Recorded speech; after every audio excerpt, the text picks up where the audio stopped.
Hi எல்லாருக்கும் வணக்கம். இதுதான் சீத்தாப்பழ மரம். சின்ன மரம் தான். இங்கே பாருங்க எவ்வளோ காய் இருக்கு. எல்லாம் சின்ன சின்ன காயா எவ்வளோ காய் இருக்கு பாருங்க. நிறைய காய் இருக்கு குட்டி குட்டியா. இந்த சைட்ல நிறைய இருக்கு.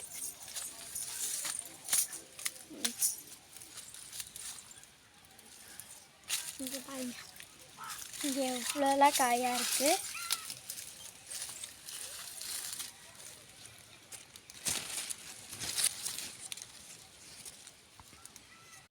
ஏற்கனவே கொஞ்சம் நாங்கள் பறிச்சிட்டோம்.